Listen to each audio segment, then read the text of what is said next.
Debar Automobile, le spécialiste de l'importation de véhicules depuis 1996, présente Sud Radio, au cœur de la mêlée, Alexandre Priam.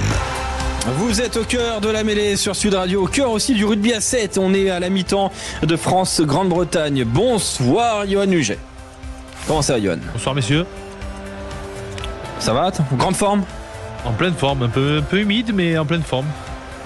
Un peu humide mais en pleine forme. Ça c'est attention, c'est utilisé dans un contexte très précis. On n'est pas à Los Angeles. Très précis. Ah bah non, il pleut aussi à Los Angeles. Alors tu vois, Johan, ouais. T'as pas vu la météo là, ça va pas trop du côté de Los Angeles aujourd'hui. On regarde ça un peu, mais on n'est pas sur place nous. Ah bah oui, exactement. Et par contre, Sud Radio est sur place pour vous commenter ce France Grande-Bretagne. Salut Philippe Spanghero. Comment ça va Philippe ? Bonsoir messieurs, ça va très bien. Et vous, est-ce que Johan est prêt pour son semi de demain ? Ah, il y a semi demain. J'ai récupéré mon dossard. Effectivement, il y a ça je l'ai mon dossard, mais j'ai mes dossard 14 ou dossard 11 ? Ah, je suis dans les 5000. Ah. Je t'expliquerai mon numéro comme Antoine Dupont. J'ai choisi. D'accord. Ok, très bien.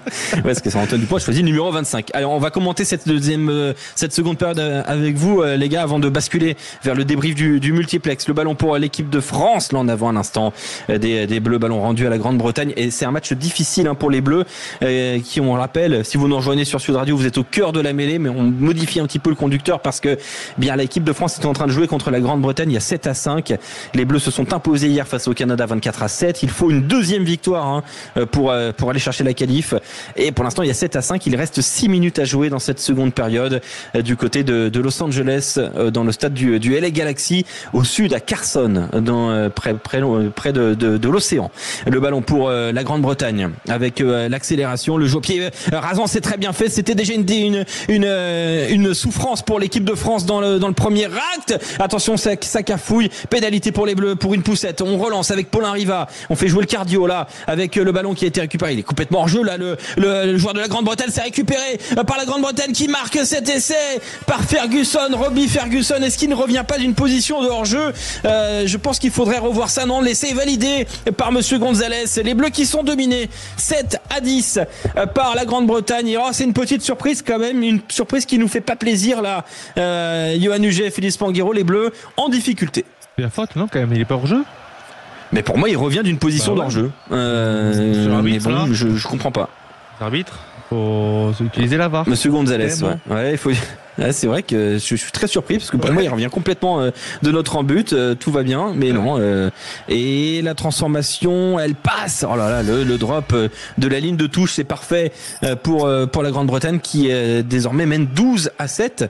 Le tableau d'affichage qui va être actualisé parce qu'elle passe bien entre les poteaux, il y a pas de souci. Et Antoine Dupont est rentré sur le terrain. Voilà, numéro 25 dans le dos, 4 minutes pour changer les choses là, parce que les Bleus ensuite vont affronter les Fidji, et ça ce sera une autre paire de manches. Oui. Les Fidjiens, une des meilleures nations mondiales, champion olympique en titre. Le ballon pour Andy Thibault qui accélère, qui passe la ligne médiane. Andy Thibault, il va être inarrêtable. Ça va être un essai pour le joueur du Stade Français Paris, le joueur formé par Massy. L'essai du numéro 88, Andy Thibault, 12 partout. En attendant la transformation, c'est le 6e essai en 7 pour Andy Thibault. On peut dire qu'Antoine est rentré et l'équipe de France va mieux. Ça a changé, ça a tout changé. Il n'a pas touché la balle. Mais il est là, il a fait peur. Groupe, hein. Attends, c'est incroyable. C'est incroyable ce mec. Ah là, parfait. Andy Thibault, parfait. Sacré joueur, Andy Thibault. Quel monstre physique. Ouais. Et cet homme est 3e ligne, rappelons-le bien quand même. Et ça passe en plus pour la transformation, c'est parfait, pied gauche à l'instant. 14-12, les Bleus sont devant, il reste 3 minutes à jouer à Los Angeles, et le coup de pied de renvoi pour Paulin Riva, c'est tapé court pour être à la bataille. Est-ce que la bataille a été remportée par la Grande-Bretagne?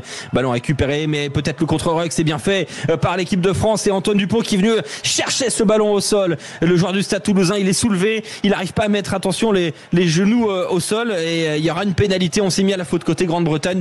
Antoine Dupont qui a eu un traitement un peu particulier de la part des Britanniques. Ils l'ont pas loupé. Par contre, personne, jamais. Il a des vérins monumentaux. Ah ouais, non, ça c'est clair. Et qu'est-ce que je fais, les gars? Il dit on va aller jouer au pied. C'est bien ça. Non, il va aller jouer la main. Il la joue à la main. On va jouer sur de la possession. Paul Riva complètement arrêté, qui cette fois-ci accélère. On va jouer sur la partie gauche avec la croisée pour Théo Fornet qui est passé au sol. Il a donné le ballon à Antoine Dupont juste avant. Ballon très difficile pour le demi de mêlée. Et la passe sautée pour Andy Timo. La passe elle est bonne. Andy Timo qui est de la course rentrante pour éviter d'être propulsé en touche. Ouais, magnifique l'action de grattage de la part des Britanniques. Superbe geste du numéro 4 Kalim Barreto qui est venu tout de suite au grattage sur Andy Timo à une vitesse exceptionnelle. Ballon rendu aux Britanniques. Il reste 2 minutes à jouer, Johan. Il reste 2 minutes à jouer, mais ils ont 80 mètres à faire, même si à 7 ça monte pas grand chose. Mais on voit qu'avec la rentrée d'Antoine, malheureusement ou heureusement pour l'équipe de France, ils arrivent à mettre un peu plus de la main sur le ballon et on espère qu'ils vont réussir à tenir le score. Ouais, Jordan Sefo, il est un peu en retard au soutien là. Il est bien placé, mais il s'active pas assez vite et du coup, Kalim Barreto, il est venu tout de suite gratter ce ballon des mains d'Andy Timo au sol. La mêlée, elle est chaotique cette mêlée à 3 contre 3. On vous le rappelle dans le rugby à 7, le ballon pour le numéro 10 et capitaine Robbie Ferguson qui avait marqué l'essai précédent et on essaie de les contre-roquer. Ouais, bien fait, très bien fait. Talonnage à la main du coup parce qu'on était soulevé. Monsieur Gonzalez qui arbitre bien là cette phase de jeu. Il reste 1 minute 58. Il faut aller chercher un nouvel essai pour tenter quelque chose. Le jeu au pied d'Antoine Dupont et c'est marqué. Oh non, il n'a pas réussi à marquer, je crois. Est-ce qu'il a pu marquer? Est-ce qu'il a vraiment pu aplatir? Je suis pas sûr, Nelson. J'ai l'impression qu'il a aplati au-delà de la ligne. Je lui ai appris ça quand il était jeune à Nelson. Nelson Épée pour le 3e essai des Bleus. C'est la connexion toulousaine. Bien sûr, messieurs. 44e essai à 7 pour Nelson Épée. Les deux, ils passent beaucoup de temps ensemble. Nelson Épée et Antoine Dupont les avaient en entraînement. Est-ce qu'il a quand même pu aplatir? Mais oui. Oui, il a pu aplatir. Il a pu aplatir. C'est parfait. Mètre de large. On est loin. La tribune de presse, c'est sur la gauche là. C'est assez loin. Antoine, on t'aime. En tribune. L'effet Dupont est finalement déjà bien présent. Et voilà, 19 à 12, effectivement. Messieurs, mais il y a eu un petit changement dès qu'il est rentré quand même. Il est pas mauvais ce numéro 25. Pas dégueu. Pas dégueu ce numéro 25, effectivement. Je sais pas. Je crois. Je mets une petite pièce là-dessus. Attention quand même. Attention parce qu'il faudrait pas concéder quand même un match nul. Le ballon pour McCann à l'instant. Le contre-rock encore une fois de l'équipe de France. On est en train de leur faire beaucoup de mal aux Britanniques sur cette phase de jeu. Andy Timo qui est en travail. Attention là sur ce retour intérieur de la Grande-Bretagne. Ça a tapé fort sur Antoine Dupont. Pénalité contre les Bleus. On n'est pas sorti de la zone plaqué. Sanctionne Monsieur Gonzalez. Paul Riva estime qu'il était déjà sur le côté, qu'il était sorti suffisamment. Et ça discute côté Grande-Bretagne. Kalim Barreto, il se demande qu'est-ce que je vais faire de ce ballon. Il dit à Gonzalez, est-ce qu'ils vont à l'entouche? Je pense que oui. Non, ils choisissent la mêlée. Alors, ils choisissent la mêlée pourquoi? Je ne sais pas. Là, tout à l'heure, ils ont été chahutés en touche. La taille de Dupont, la taille de Timo a fait très mal tout à l'heure. Effectivement, et là, ils ont 2 grands côtés. C'est vrai, Johan. Ça peut être un très bon ballon. On est dans l'extra time. Prochain coup de sifflet. Enfin, s'il y a un en avant, derrière, c'est terminé. Les Bleus qui mènent 19 à 12. On est dans l'extra time en toute fin de rencontre. Antoine Dupont qui a un peu perturbé la sortie de balle. Le jeu au pied des Anglais qui envoient ce ballon en touche. C'est quoi ce coup de pied? Qu'est-ce que c'est que ça? Il y a une pénalité. Ils veulent faire partie. Ils ont le bonus défensif. Non, ils arrêtent le match. Ils ont le bonus défensif quand même, les Anglais. Ils ont le bonus défensif, donc ils veulent faire partie des meilleurs 3e. C'est clairement, c'est ça leur objectif. Ils voulaient garder ça. Merci. Ils estiment qu'ils vont être devant le Canada et donc du coup faire partie des meilleurs 3e. Merci, c'est gentil. Mais dire merci aux Britanniques, c'est quand même particulier. On n'a pas l'habitude. Mais donc voilà, cette équipe de France. Surtout à 7, c'est surprenant de faire ça à 7. Moi, je suis vraiment très surpris d'être meilleur 3e. Surtout qu'ils ont dû avoir. Ils ont gagné aucun match pour l'instant. Non mais ils veulent une finale contre le Canada, quoi. Ouais, c'est ça. Et après, il faut faire partie des meilleurs 3e. Ça passe pas. Il faut battre le Canada pour être meilleur 3e. Bah oui, de toute façon, non, mais c'est très étrange. Si tu bats pas le Canada, t'es pas 3e. Philippe, je sais que tu aimes le pragmatisme quand on prend les points face au poteau et tout ça, mais là, ça va peut-être un peu trop loin, Philippe Sanguero. Ouais, surtout à 7, je suis d'accord avec Johan. Franchement, c'est une stratégie, on verra. Mais parce que, en plus, à 7, honnêtement, c'est beaucoup plus aléatoire, les victoires, même contre les équipes dites plus faibles. Donc, ils sont pas assurés de battre le Canada. Ils sont pas maîtres de leur destin, de finir une meilleure troisième. Oui. C'est pas juste en battant le Canada qu'ils peuvent finir meilleur troisième. Il y a mais ça c'est aussi. les résultats c'est clair. Et voilà. Donc, c'est une prise de risque. Vous voulez pas jouer cette dernière balle de match, écoutez. Pourvu que ça leur réussisse. Pourquoi pas, on prend. Degrés, hein. Et les Bleus qui font donc 2 victoires donc pour les 2 premiers matchs, 19-12 là, et c'était face au Canada 24-7. Prochain match de l'équipe de France un petit peu plus tard face aux Fidjiens dans la soirée en France. Même on peut même parler de nuit à ce niveau-là. Face aux Fidji, ce sera 23h22. On aura les jambes en l'air pour le semi de demain, monsieur. C'est bon, vous pouvez regarder ça. Ah oui. Il a peur de rien. Voilà. il est bouillant pour le semi de demain, Johan. Allez, on va parler un peu du multiplex sur Sud Radio dans un instant avec les résultats. On les rappelle: Toulouse, Castres. Tout à l'heure, c'était 33-6. Bayonne, Lyon 39-10.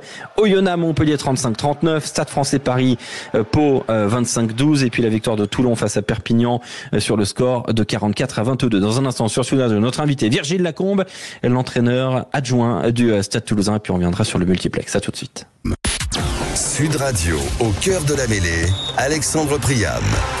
Vous êtes sur Sud Radio, au cœur de la mêlée, le MAC jusqu'à 20h avec toute l'équipe Sud Radio, avec Quentin Cavanis, Clément Combe, Antoine Mazer, Philippe Spanghero, Johan Huget, nos consultants, et on accueille, sur Sud Radio, Virgile Lacombe. Bonsoir Virgile.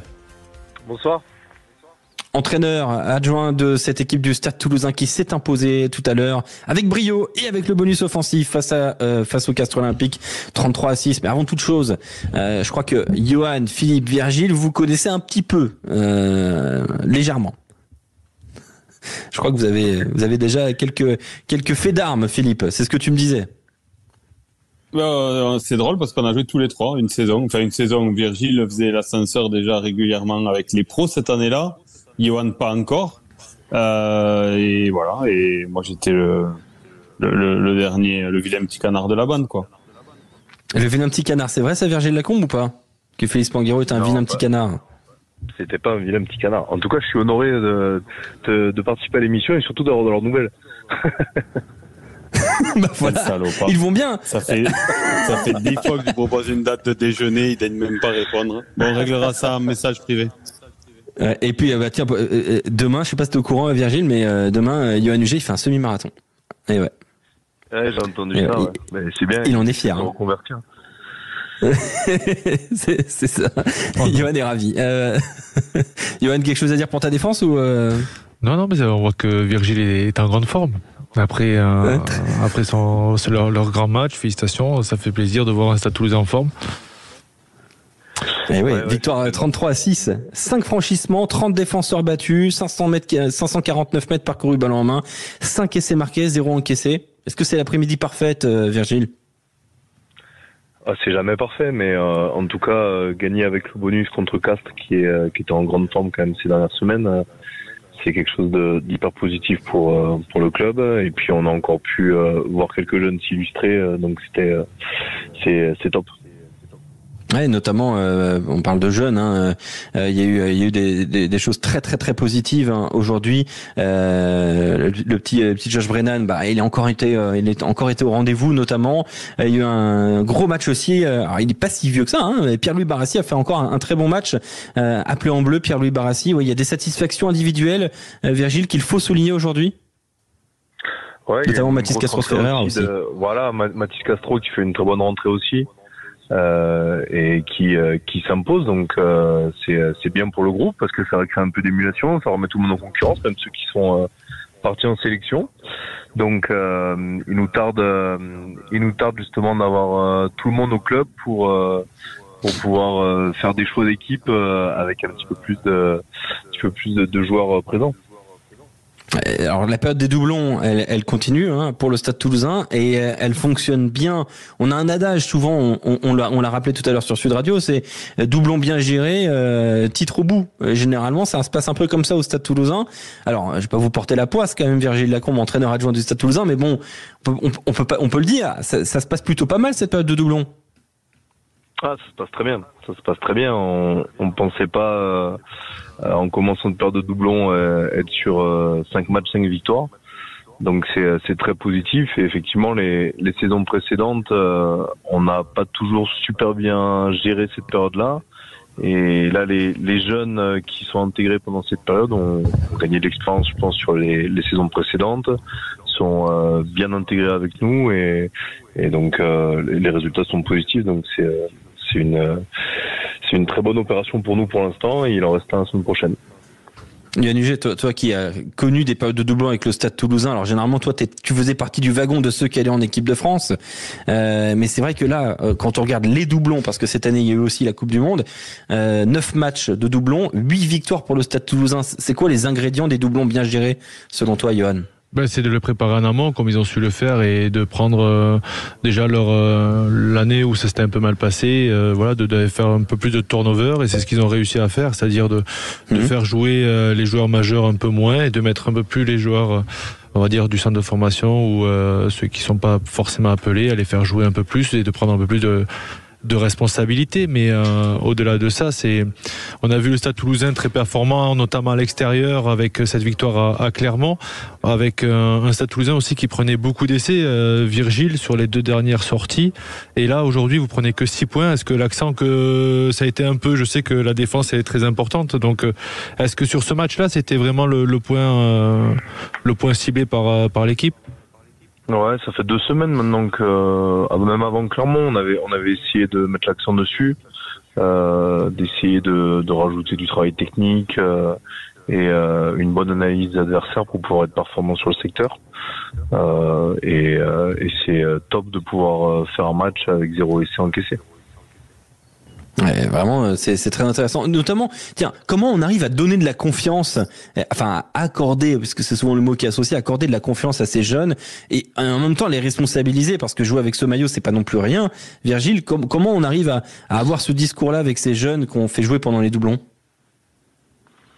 Déjà, l'intégration tout au long de la saison, c'est indispensable. C'est-à-dire qu'ils doivent vivre la même séance d'entraînement, connaître notre système de jeu. Et donc le fait de pouvoir les avoir régulièrement avec nous, c'est une très bonne chose, même si parfois ça fait des entraînements avec beaucoup de joueurs sur le terrain. Et puis ensuite, eux, ils se préparent aussi pour ces périodes-là. C'est-à-dire que même s'ils ont des bouts de match à jouer les semaines précédentes, ils savent que c'est le moment où ils doivent performer. Donc on passe un petit peu plus de temps à travailler le développement physique avec eux, on passe un petit peu plus de temps à essayer de leur faire des retours individuels sur les bouts de match qu'ils font, sur les matchs qu'ils font en sport pour les plus jeunes. Et donc on est très exigeant avec eux au lieu de les ressortir que pendant cette période-là, donc c'est une bonne chose. Après, Philippe Sanguero, c'est vrai que Yoann, Alex, mais faut savoir que les jeunes qu'on voit peut-être émerger ou éclore aujourd'hui, ils sont dans l'effectif depuis 2021, depuis 2022. C'est pas des jeunes qui sortent comme ça du jour au lendemain. Ils s'entraînent avec nous. La plupart font des voyages même avec pendant 6 mois avec le staff et l'équipe, mais sans prendre forcément part au match. Donc ils sont déjà baignés, ils sont pas très surpris. Donc ça facilite aussi l'intégration. C'est une méthode qui fonctionne, Philippe Sanguero, et on a vu par exemple le Stade Rochelais tenter de faire ça un peu cette année et ça n'a pas du tout marché jusque-là pour le club de La Rochelle entraîné par Ronan O'Gara, sans mettre en opposition La Rochelle et Toulouse. Ce qui marche à Toulouse ne peut pas toujours non plus s'appliquer toujours ailleurs, et on voit que c'est quand même une méthode très toulousaine, cette façon de faire, Philippe. C'est une méthode toulousaine, et puis surtout c'est une méthode installée dans la durée. Puis bon, Virgile me contredira pas, mais il a assez fait l'ascenseur avec les espoirs, parce que la particularité du Stade Toulousain, je crois, par rapport à la plupart des clubs, c'est d'avoir une partie du staff des pros avec les espoirs. Donc les discours sont communs, le regard sur les joueurs est beaucoup plus précis aussi, parce qu'il les voit au quotidien évoluer toute la semaine. Comme le disait Virgile, il les intègre aussi beaucoup plus dans les semaines d'entraînement avec les pros. Donc il y a un lien espoir première qu'il y a finalement peu dans les autres clubs, ou pas à ce niveau-là en tout cas. Et là, je crois qu'aujourd'hui, quand on regarde la stat, avec les joueurs qui sont rentrés aujourd'hui, 52 joueurs utilisés depuis le début de la saison. Déjà, tu te dis quel club a la profondeur pour avoir 52 joueurs capables de jouer un match de très haut niveau, et puis surtout avec cette performance. Et comme le disait Johan, par contre, c'est du travail de longue haleine. C'est ce que fait Fabien Galtier, ce qu'a fait Fabien Galtier en équipe de France. C'est-à-dire, il y a énormément de joueurs qui malheureusement font l'ascenseur aussi et jouent pas. Mais par contre, c'est des mois d'assimilation du projet du groupe, du discours, etc. Et puis le jour où on leur donne la chance, ils sont prêts.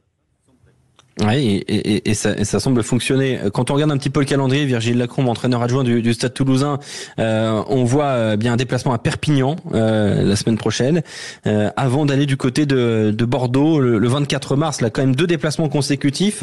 Ça va être ça risque quand même de piquer, notamment du côté de Perpignan qui joue son maintien chaque semaine. Oui, bien sûr. C'est un test, sachant que derrière il y a une semaine sans match.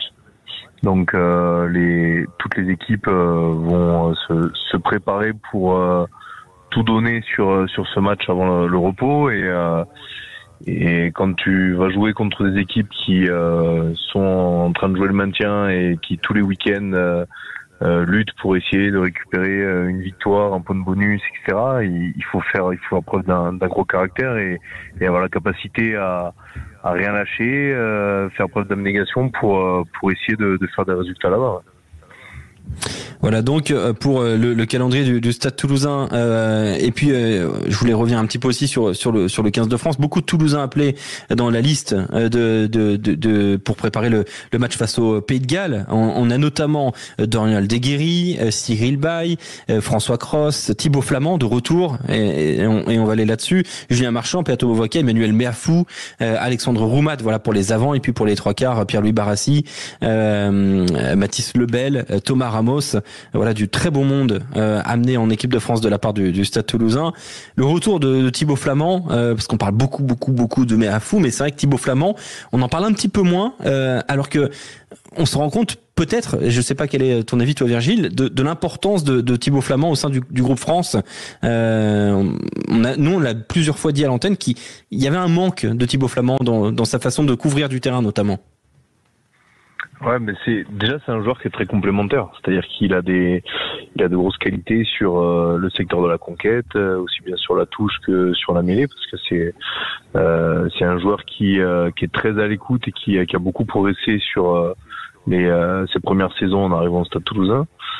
Et en plus de ça, il a une très grosse activité. C'est un vrai 4-6 qui est important sur les matchs internationaux où il va y avoir beaucoup de rythme et il va y avoir des temps de jeu effectifs assez élevés. Ouais, et on le verra probablement avec le maillot des Bleus face au Pays de Galles. Merci beaucoup Virgile d'avoir été avec nous sur Sud Radio. Toujours un plaisir de vous recevoir sur notre antenne avec Yohan Uget et Philippe. C'est toujours émouvant de l'entendre. Ouais. Et très précis, très pointu. Ouais. C'est vraiment monsieur c'est Virgile Lacombe. C'est parce que je vous l'écoute toutes les semaines, ça. Du coup, ça me fait progresser. C'est par mimétisme, c'est ça? Exactement. Ok. Bonne soirée Virgile. Merci d'avoir été avec nous sur Sud Radio. Petit mot sur le multiplex quand même. Je vais rappeler les résultats si vous nous rejoignez sur Sud Radio. Le succès donc de Toulon tout à l'heure face à Perpignan sans bonus offensif. La victoire 44-22, bonus offensif par contre pour le Stade Français Paris qui s'est imposé face à la section paloise sur le score de 25-12. Bonus offensif pour Bayonne face à Lyon 39-10. Et puis la victoire de Montpellier à Oyonnax 39-35. Johan, s'il y avait un score que tu voulais mettre en lumière, ce serait lequel? La victoire de Montpellier à Oyonnax, c'était vraiment le match. Alors on dit Oyonnax normalement. Oui, Oyonnax, je sais. Dès que je l'ai prononcé, je savais très bien que Philippe allait me reprendre, mais c'est toi, Alex. Donc tu vois, j'étais. Non, parce que moi, je te reprendrai pas parce que je dis comme toi. Je sais, c'est le Sud. Mais moi, je reprends Philippe. Donc, si je t'avais pas repris, Philippe m'aurait dit, dis donc, avec Yohan Uget, il y a des passes droits. Donc, je l'ai vu arriver. Je l'ai vu, en fait. Il a souri. C'est exact. Donc Oyonnax, c'est ce résultat-là qui était pour moi le plus surprenant de voir cette équipe montpelliéraine dominer ce match-là parce qu'ils l'ont dominé. Ouais, et ils l'ont clairement dominé. Et ce score de 39 à 35 quand même a été assez spectaculaire. Philippe Spanghero, est-ce qu'il y a un autre match que tu veux mettre en lumière, un résultat marquant? Ouais, la victoire large de Bayonne à domicile. Bon, ils sont assez souverains à domicile cette saison encore, mais au-delà de ça, encore une fois, c'est le manque de caractère collectif de cette équipe du Loup qui est toujours quand même dans une position un peu délicate, même si là c'est clairement Oyo qui décroche en bas du classement. Voilà cette faillite collective, parce que je trouve que le Loup prend énormément de points à l'extérieur. J'ai des images en tête de matchs à 40 points, il y en a eu plusieurs cette saison. Et donc voilà, c'est ce manque de caractère. nous donnait une stat tout à l'heure sur ce point-là. Combien c'était plus de 36 points de moyenne encaissés. 36,8 points de moyenne encaissés à l'extérieur par Lyon. En 9 matchs. Ça dénote quand même, non, c'est avec le match de Bayonne. On en avait parlé la semaine dernière, qui prenait beaucoup de points à l'extérieur. Je pense que toutes les autres équipes qui luttent pour le maintien prennent beaucoup moins de points à l'extérieur. Hein. Donc c'est ce résultat que je retiens, cette défaillance collective récurrente du Loup à l'extérieur.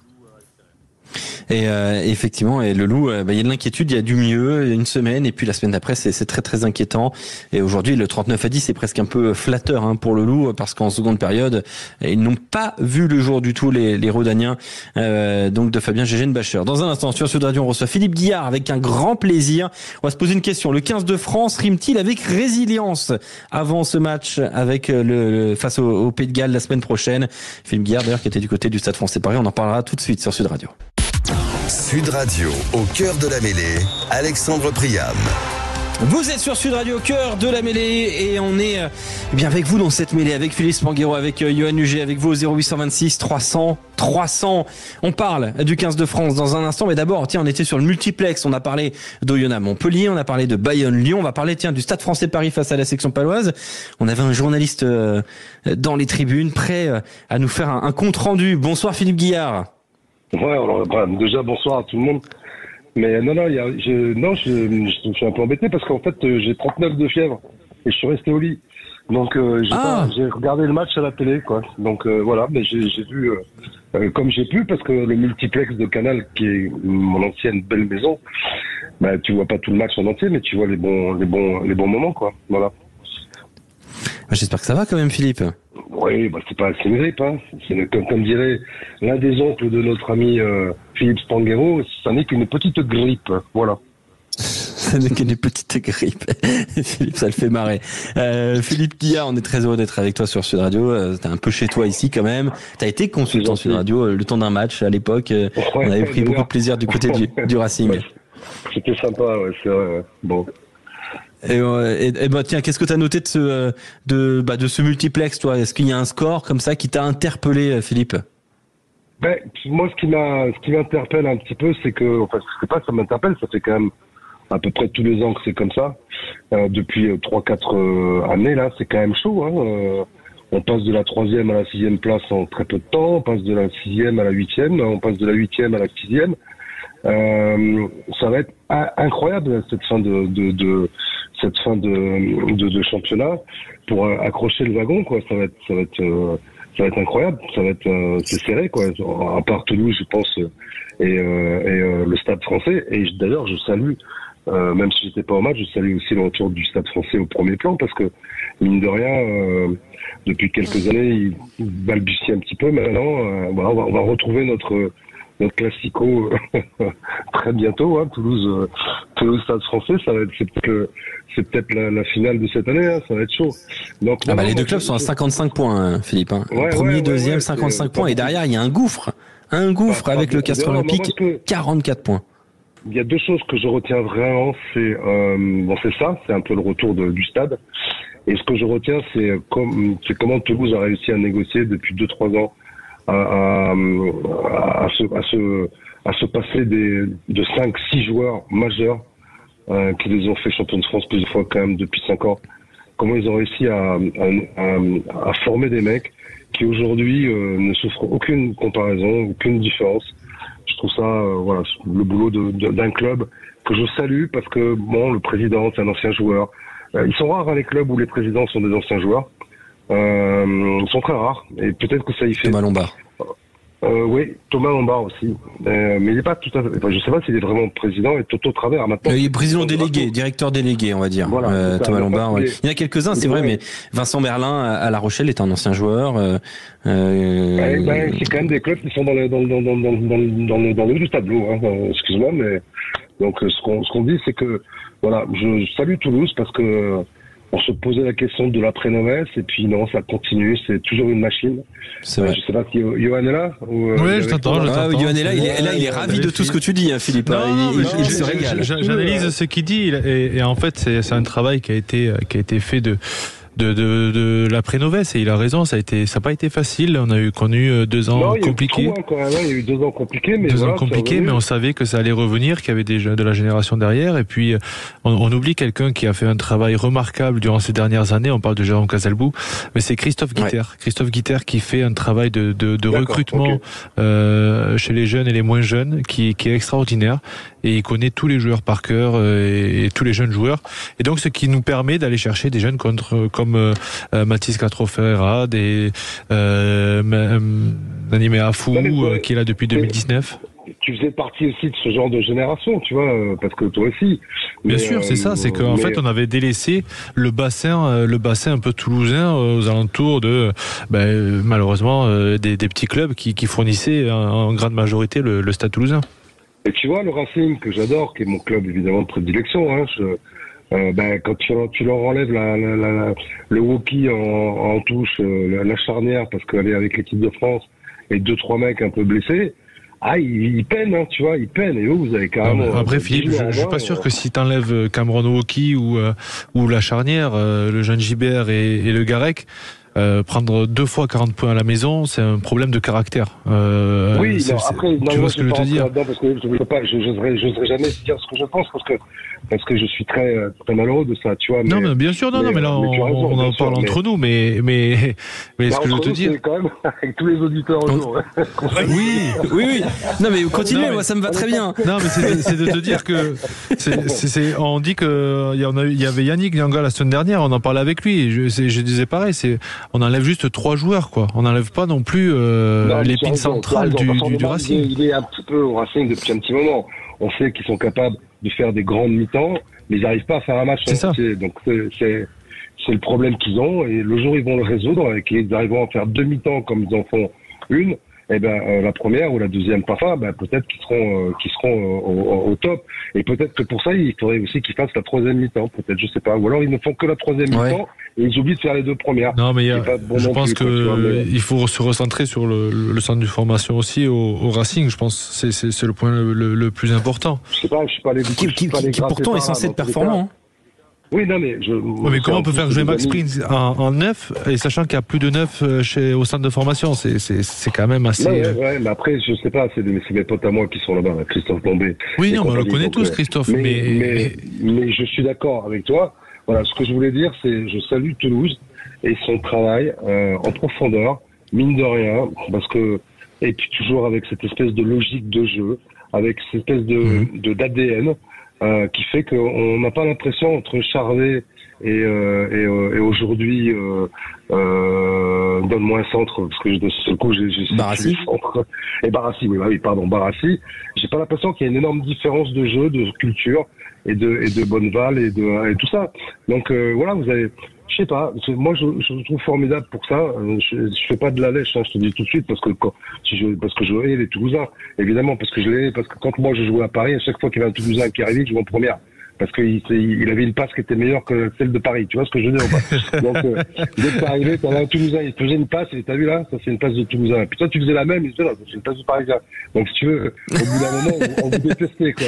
On vous détestait. Mais quoi qu'il arrive, j'aime, quoi, tu vois, je kiffe de voir jouer, de voir une génération qui est, voilà, depuis 2 ans, vous avez plus personne entre la Coupe du Monde, le tournoi, ça s'est enchaîné, et puis le tournoi maintenant, et vous arrivez à ressortir encore une logique de jeu, quoi. Ça, c'est beau, bravo. Oui, mais je sais pas si tu te souviens, Philippe, il y a 2 ans, les doublons avaient été très compliqués à gérer. Il fallait que les internationaux reviennent. Non, vous êtes champion d'arrivée. Non, tu perds en demi contre Nice. en finale. C'est Montpellier qui est champion. Donc c'est pour ça. Donc ils ont servi de ça aussi. Ils ont fait des erreurs. Et là, on voit que les internationaux jouent pas beaucoup et ils sont frais. Et malgré tout, ça tourne aussi, donc ça crée une émulation. Et quand tu es en équipe de France, que tu vois ton club performer comme ça, t'as qu'une envie, c'est de revenir en club. Ah bah évidemment. Bien sûr. Philippe, je voulais introduire un petit peu le 15 de France dans la discussion, parce que c'était quand même à la base le sujet. Et le 15 de France, d'ailleurs, on peut y avoir un petit écho avec le Stade Toulousain qui se remet régulièrement en question. Y a-t-il une remise en question du côté du 15 de France? Je vous explique l'idée globale de la question. Ma question de base était, le 15 de France rime-t-il avec résilience? À l'issue de la Coupe du Monde, on a un petit peu... on va dire un petit peu évacuer cette Coupe du Monde. On aurait dû gagner, les stats nous le montrent, les datas. C'était le discours de Fabien Galtier. Avant d'attaquer le match face à l'Irlande, c'est le match le plus important. Nous sommes prêts. Et derrière donc la défaite face à l'Irlande en ouverture du tournoi à destination, le carton rouge nous a coûté cher, mais nous étions là. Voilà. Ensuite, le match en Écosse, on gagne 20-16. Le match était parfait. Donc il y a une espèce un petit peu de déni. Moi, je me permets d'utiliser ce mot-là. Et puis ensuite, donc là, ce match nul face à l'Italie, et pour la première fois, Fabien Galtier dit: nous vivons des moments difficiles, il y a des choses qui ne vont pas. On a l'impression qu'il y a enfin des alarmes qui s'allument auprès de Fabien Galtier. Et pour être résilient, il faut accepter aussi la souffrance, accepter les douleurs, ce qui va pas dans cette équipe de France. J'ouvre la discussion avec Philippe Spanghero. Philippe, toi, tu as regretté à plusieurs reprises qu'on était un petit peu dans le déni. Est-ce que là, avec les joueurs appelés, on voit que Jaminet n'est pas appelé alors qu'on pourrait aller vers un principe de jeu toujours sur la dépossession, on en a parlé un peu hier. Là, on sent qu'il y a des choses qui sont en train de se mettre en place pour se soigner, être résilient. Philippe, est-ce que tu es d'accord avec ça? J'ai l'impression déjà, je trouve que les mots de Fabien changent un peu.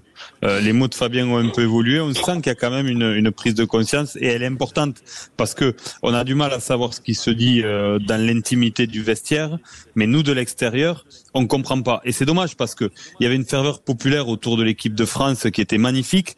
Et finalement, Fabien, par ses postures et sa communication, a cristallisé vachement de tension entre le public et l'équipe de France, alors que les joueurs, on les aime toujours autant. Et donc, il faut retrouver ça très vite. Au-delà du fait que ça gagne pas beaucoup, on aime toujours autant nos joueurs parce qu'on n'oublie pas qu'ils nous ont fait rêver, qu'on espérait qu'on pouvait être champion du monde avec la plupart d'entre eux.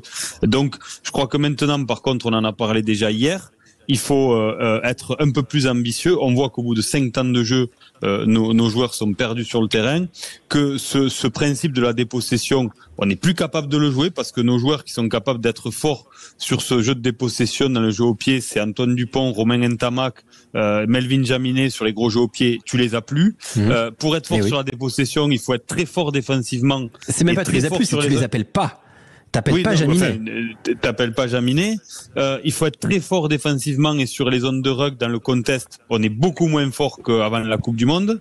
Et donc, t'as plus les armes pour jouer ce jeu de la dépossession. Donc, il faut revenir à un peu autre chose et être capable de tenir le ballon. Ce qu'on n'arrive plus vraiment à faire. Et retrouver de la confiance autour de schémas de jeu dans lesquels les joueurs se retrouvent sur le terrain. Voilà. Et donc pour suivre ce que tu dis, Philippe, est-ce que t'as l'impression, donc on a la sensation qu'il y a un changement de discours auprès de Fabien Galtier. Est-ce que toi, Philippe Guillard, t'as noté des changements un petit peu dans le discours? Est-ce que là on est en train de se rendre compte un peu des difficultés alors les supporters s'en rendaient compte, mais les joueurs et le staff peut-être un poil moins, en tout cas dans leur communication. Je précise bien dans leur communication. Ouais, je sais pas. Moi, j'ai une vraie souffrance à les voir jouer comme ils jouent en ce moment parce que je ne les reconnais pas du tout. Mais tu sais, je vais te dire, je pense que Fabien, que j'aime, qui est un ami et qui est vraiment quelqu'un que je respecte et que parfois j'admire parce qu'il a quand même réussi à faire des belles choses depuis 4 ans avec l'équipe de France et lui en tant que joueur. Je crois que il aurait pas dû communiquer autant. Je pense qu'il y avait une sorte avant la Coupe du Monde. Hein, je pense qu'il y avait une sorte de quand il a dit nous serons champions du monde. Ouais, non, mais tu sais, c'était voilà quoi. Je pense que ce qui tue l'équipe de France aujourd'hui, c'est qu'on était tellement persuadés, et ça va mettre du temps à se remettre. Mais on était tellement persuadés que c'était notre Coupe du Monde chez nous, qu'on avait l'exemple de Zizou. On voyait Zizou et Dupont sur des postes et tout. Et là que ça nous a fait drôle, ça nous a fait, on est tous, mais moi aussi j'étais persuadé, en grand romantique que je suis quand j'écris des films, j'étais sûr que c'était pour nous, c'était comme ça. Et puis c'est tout. Et c'était Galtier qui était le messie du truc, quoi, tu vois. Et j'étais persuadé. Et il y a eu un truc que j'ai pas compris, mais je te le dis, je n'ai pas compris. Pourquoi? Et Johan, il faut que tu m'éclaires là-dessus, parce que tu es celui qui a joué le plus récemment de nous tous. Donc, pourquoi Ramos prend la pénalité à 7 minutes de la fin du match, à 4 points d'écart? C'est-à-dire, je parle du quart de finale. Ouais, quart de finale. Parce que c'est là, il se joue, la Coupe du Monde se joue là. Parce que pour moi, tu vas en touche, tu fais une pénale touche.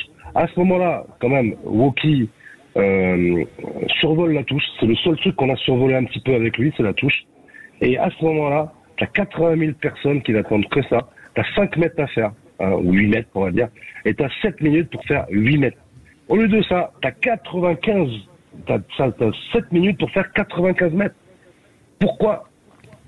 Parce que c'est le résultat elle-même, puisque de toute façon, on ne gagne pas, puisqu'on revient à 1 point, mais on est déjà à 4 points. Donc en revenant à 1 point, il faut quand même qu'on aille marquer. Ça veut dire que déjà, tu joues les Sudaf, qui sont champions du monde, qui courent partout, là, qui sont blindés, qui sont musclés, là, ils sont toniques. Ils sont au top. Et les mecs, ils ont une chance inouïe, parce qu'ils se rendent compte que ce match-là, ils doivent le perdre, hein, je te le dis, parce que le rebond, le truc, le machin. Ils ont une chance unique. Ils vont gagner la quart de finale, qui, je pense qu'ils pensaient que ça allait être compliqué. Et ça s'ouvre et puis pourquoi on n'a pas choisi le panache au lieu de la data? Je ne sais pas. Voilà, c'est ça que je te pose comme question, Johan. Pourquoi on ne va pas en touche et que on régale tout le monde et qu'on pousse ensemble et qu'on est 80 000? Et je te jure que tu le marques. Et après, t'es champion du monde. Non, mais là, on fait un grand pas en arrière parce qu'il faut quand même évacuer cette Coupe du Monde, Philippe. Mais sur cette action-là, moi, je pense que les Français ont peut-être que s'il y avait eu un cadre de plus sur le terrain ou il aurait pris une décision différente parce qu'on a senti cette équipe de France au fur et à mesure de la rencontre, au lieu de monter en régime et de contrôler ce match comme ils l'ont toujours fait je me souviens de cette victoire face à l'Australie où ils étaient malmenés tout le match. Et ils ont cette dernière action d'aller chercher et ils gagnent à la fin. Et c'est pour ça qu'on a aimé cette équipe pendant 4 ans. C'est qu'ils ont eu une résilience à toute épreuve. Et que là, à partir de la 60e, on s'est dit, ça va être compliqué. Et je pense qu'ils se sont dit pareil que nous. Ils se sont dit, on revient et puis on verra. On verra, et ils n'ont pas contrôlé ce match. Non, mais c'était juste une petite parenthèse, Yann, parce que maintenant il faut parler de l'avenir, de maintenant. Voilà. Donc, je pense qu'ils ont eu peur, ils ont eu peur et ils n'ont pas contrôlé ce match. Et on l'a bien vu qu'ils n'ont pas contrôlé ce match. Tu prends 3 essais trop facilement. Bon, on peut refaire le discours, mais ils ont eu peur. Je pense qu'ils ont eu peur de gagner ce match. Eh ben, on continue d'en parler. Philippe, si tu veux bien rester avec nous, si ça te convient, on est dans un instant aussi avec Fabrice Landreau. Donc on va pouvoir parler un petit peu du 15 de France parce que Fabrice Landreau aussi connaît très très bien cet environnement. À tout de suite sur Sud Radio. Sud Radio, au cœur de la mêlée, Alexandre Priam. Vous êtes au cœur de la mêlée et c'est la mêlée de l'équipe de France ce soir sur Sud Radio puisqu'on parle des Bleus avec Johan Huget, avec Philippe Spanghero, nos consultants, avec nos invités, Philippe Guillard qui est toujours avec nous et on accueille aussi Fabrice Landreau. Comment ça va Fabrice? Bonsoir. Ça va très bien, bonsoir à tous. On est très bien entouré aujourd'hui. C'est un grand plaisir de tous vous avoir sur Sud Radio. Je me posais la question et je posais la question à tout le monde. Le 15 de France peut-il rimer avec résilience? La résilience, définition, c'est un phénomène psychologique qui consiste pour un individu affecté par un traumatisme. Je pense qu'on est un petit peu dans l'idée, à prendre acte de l'événement traumatique de manière à ne pas ou plus vivre dans le malheur et à se reconstruire d'une façon acceptable. On a senti que cette Coupe du Monde a laissé un traumatisme au sein de l'équipe de France. Est-ce qu'on est en train de lancer des étapes vers la guérison, notamment dans le discours et la communication du sélectionneur Fabien Galtier, où il a accepté de dire la semaine dernière, à l'issue du match nul face à l'Italie, qu'il y avait un problème, que ça n'allait pas. Est-ce qu'on peut imaginer les Bleus commencer à se soigner et à mettre des choses en place? Fabrice Landreau. Ah oui, moi je pense que c'est déjà entamé. Je crois que le choc a été frontal et personne, je pense même pas Fabien, s'attendait à faire un tournoi un tournoi 2024 aussi difficile. Donc là, je pense que oui, effectivement, ils ont pris la mesure un petit peu de ce qui se passait en interne, en attendant que, eh bien, les cadres reviennent aux commandes. Mais pour l'instant, il faut faire le dos rond. Et puis surtout, moi, ce que j'aime entendre, c'est le message surtout des joueurs, hein, qui donnent à travers tous les médias, en sachant qu'ils s'entendent bien, ils essaient de faire du mieux possible, qu'aujourd'hui, sur le terrain, ils s'y retrouvent pas. Voilà, il y a plein de choses qui font que les connexions ne se font pas, que ils ont envie de mettre des choses en place et avec beaucoup d'enthousiasme, mais ça ne fonctionne pas. Mais je pense que oui, effectivement, le message aujourd'hui de Fabien et du staff, c'est d'aller vers la résilience, de faire le dos rond et de trouver qu'ils trouvent ensemble, en tout cas, les moyens de pouvoir se recentrer, retrouver un équilibre, et puis s'appuyer à nouveau sur des fondamentaux solides et qui repartent sur des vraies certitudes qu'ils n'ont plus malheureusement à ce jour. Ils ont perdu ce sentiment de confiance qui les avait unis pendant 4 ans. Et je vous pose d'ailleurs la question un petit peu, c'est un peu de psychologie rugby, mais comment on retrouve confiance, comment un effectif retrouve confiance par le rugby, Philippe Guillard? C'est d'ailleurs un sujet que tu as déjà abordé dans tes films, notamment dans Pour l'honneur. Il y a cette idée-là de la cohésion, de la confiance envers ton coéquipier. Comment on la retrouve, cette confiance, Philippe? Alors, je vais te dire, la confiance, c'est quelque chose qui se retrouve avec un petit peu de temps. Mais il faut pas confondre avec l'assurance. C'est-à-dire que je pense qu'on avait trop d'assurance pendant la Coupe du Monde. Voilà. Et que là, on a perdu cette assurance. Et ça se traduit post-traumatique par un manque de confiance. Mais on avait trop d'assurance, moi je pense. Donc maintenant, il faut se reconstruire une confiance et toujours garder la confiance. Parce qu'il y a le truc intéressant dans le sport de niveau, c'est la confiance. La confiance n'exclut pas le doute. Et l'équipe de France, pendant la Coupe du Monde, avait trop d'assurance, donc n'avait pas de doute. Là maintenant, elle est en plein doute, il faut qu'elle retrouve la confiance. Mais la confiance, c'est nécessaire à condition qu'elle soit alimentée aussi par du doute. Tu vois ce que je veux dire? Bien sûr. C'est le doute qui te fait aller chercher un petit peu plus loin, alors que l'assurance, tu retombes toujours de plus haut quand tu tombes avec assurance que plutôt qu'avec confiance. Donc l'équipe de France aujourd'hui est passée de l'assurance à plus rien du tout. Donc il faut qu'elle regagne de la confiance et que le doute est inversé maintenant, parce que c'est d'abord le doute et il faut regagner de la confiance.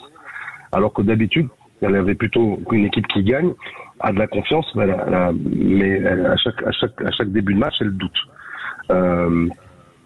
Parce qu'on sait jamais, parce que ça peut ne pas marcher. Mais je pense qu'il va falloir un petit peu de temps. Et c'est pas parce qu'on va se soigner sur un match, c'est possible qu'on a gagné chez les Gallois, c'est possible, on peut gagner chez les Gallois, mais c'est possible aussi qu'on y perde. Mais si on gagne chez les Gallois, c'est pas pour autant qu'on a retrouvé l'équipe de France il y a 2 ans, quoi. Bien évidemment. Il en faudra plus que ça. Effectivement. Voilà. Après, pour retrouver la confiance, il faut juste avoir une bonne défense. Je suis persuadé, et avec la petite expérience, à chaque fois qu'on a connu une période de doute dans une équipe, on s'est retrouvé en défense avec de l'occupation, et il faut qu'ils reviennent aux basiques. Donc c'est sûr que c'est des bons. Mais c'est déjà ce qu'ils essayent de faire. Hein. Non, j'ai l'impression qu'on est dans les basiques, non? Non, pas forcément. Ils essayent de se réinventer un peu en tenant un peu plus le ballon. Et du coup, on voit des avants qui circulent mal ou qui circulent pas, qui sont perdus. Et c'est voilà, quand on est dans une période de doute. Ok, les gars, on doute. On va se retrouver sur nos valeurs, c'est-à-dire combattre fort, monter fort en défense. On a un jeu au pied qui est de qualité quand même, avec Max Hucu qui est un jeu de assez lointain et puissant. Thomas Ramos. Donc, on a nos forces. Notre force aussi, c'était la défense avec Sean Edwards. Il faut pas l'oublier. Donc, revenons à ces basiques et ensuite on verra ce qu'on peut mettre au fur et à mesure de chaque rencontre. La défense, la base de tout. Philippe Spanghero, tu valides cette idée-là?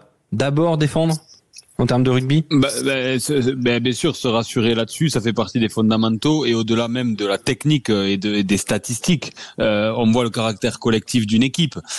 Pour moi, si on regarde proche de nous, les Italiens, ils construisent leur victoire en première période quand on a 40% d'occupation dans leur 22, qu'on les matraque. Ouais, enfin, pardon, même le lapsus. Il faut un match nul. Révélateur.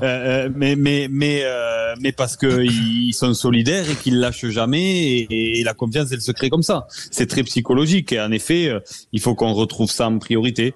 Mais c'est quand même complexe parce que ça se délite tellement vite et puis il manque quand même des cadres importants dans ce groupe qui sont importants dans cette capacité à recréer de la confiance rapidement.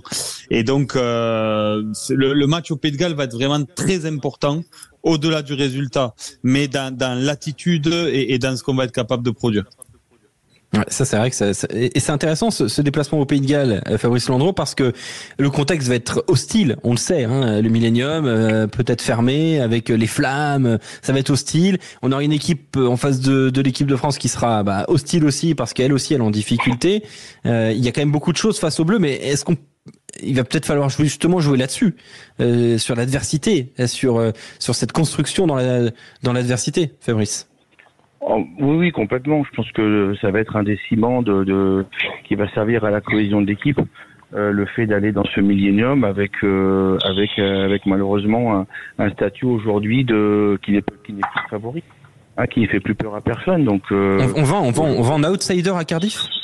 Oui, je pense qu'on va en être. Aujourd'hui, il faut avoir cette démarche-là. Je pense honnêtement, je pense qu'il faut pas. Voilà, il faut aller chercher un résultat là-bas, mais en tout cas, je pense qu'il faut faire le dos rond.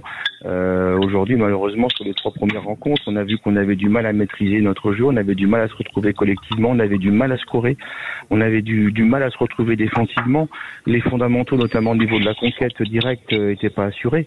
Donc voilà, le plus important, c'est d'essayer d'utiliser justement ce contexte du millénium où voilà, il va être très très intense, où les Gallois eux aussi vont vouloir essayer de terrasser les Français pour collectivement se retrouver, qui est voilà quelque chose de fort entre les joueurs, de ne pas se lâcher pendant 80 minutes et puis essayer de faire le meilleur match possible à l'extérieur.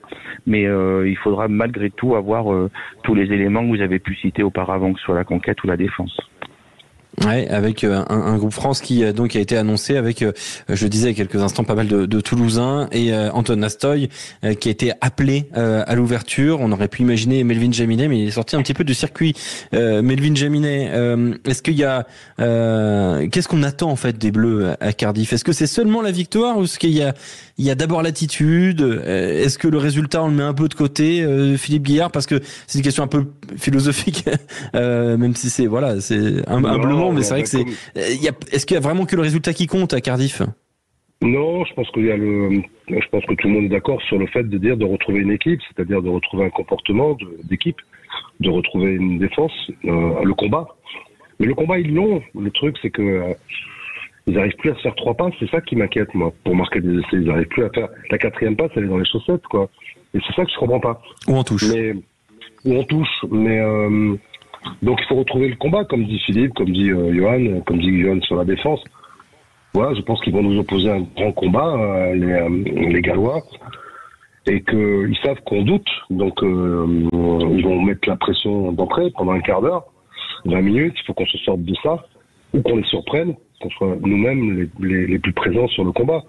Ça, voilà, c'est pas nouveau le combat au rugby, hein, c'est pas nouveau, hein, mais c'est par là, et comme dit Johan, qui a l'habitude de ça parce qu'il est passé par des hauts et des bas en équipe de France quand même, et donc il a pas connu la plus grande période de l'équipe de France, mais mine de rien tout le monde s'en est bien sorti, parce que à l'arrivée, tu vois, on pensait que c'était la plus belle période et on a disparu en quart de finale, ce qui n'a pas forcément été le cas de tous les prédécesseurs. Donc non, il faut retrouver du combat, un comportement, une attitude. Je pense qu'au-delà des datas, c'est ce qu'on a tous, au-delà des datas, c'est vraiment le mot dont on parle le plus, mais au-delà de tout, c'est un comportement, c'est une attitude, comme dit Fabrice aussi. Voilà, c'est un engagement, puis après on verra. Hein. Je pense que moi, je m'attends pas à ce qu'on gagne au Pays de Galles, mais je préfère qu'on perde au Pays de Galles avec un engagement énorme et quelque chose qui nous rassure sur la suite, plutôt qu'on gagne comme on a gagné contre l'Écosse. Le Pays de Galles, c'est le match parfait. Hein. C'est le match parfait pour se retrouver sur la conquête, c'est parfait pour se retrouver en défense et sur l'occupation, parce qu'on tombe en face, on va tomber sur une équipe galloise qui est pas du tout en confiance aussi. Non mais tu le sais, de jouer, de défendre de jouer contre les champs gallois, il y a pas plus régénérateur, quoi. Ouais, mais en ce moment, les champs gallois, ils sont un peu enroués aussi, hein, donc la pression, elle sera plus sur eux que sur nous. Nous, c'est le match et le test parfait. Et puis sinon, j'ai peut-être un remède, Johan. T'amènes Dédé, joué par Mathieu Madénian dans Pour l'honneur. Tu le mets dans le vestiaire avant le match. On sait jamais, il peut se passer quelque chose. Pour l'honneur qu'on retrouve en vidéo à la demande, notamment chez nos confrères de Canal+. Le problème de Dédé, c'est que pour arriver au stade, au Millennium, il y a une avenue, il y a trop de pubs. Il arrivera jamais au stade. Ah oui. Ouais.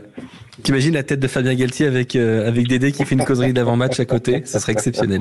En tout cas, vous retrouvez Pour l'honneur en vidéo à la demande un petit peu partout, notamment chez nos confrères de Canal+. Merci beaucoup Philippe Gaillard d'avoir été avec nous. Merci beaucoup Fabrice Landreau d'avoir été avec nous. Merci à Johan et à Philippe. Et on continue évidemment de vibrer rugby et de vivre rugby jusqu'à 23h avec les équipes de France à 7 notamment, et puis aussi avec ce match très attendu entre l'Union Bordeaux-Bègles et le Racing 92. Dans un instant, les auditeurs ont la parole sur Sud Radio pour parler rugby. Parlons rugby ensemble avec Rémi Dos Santos et toute l'équipe.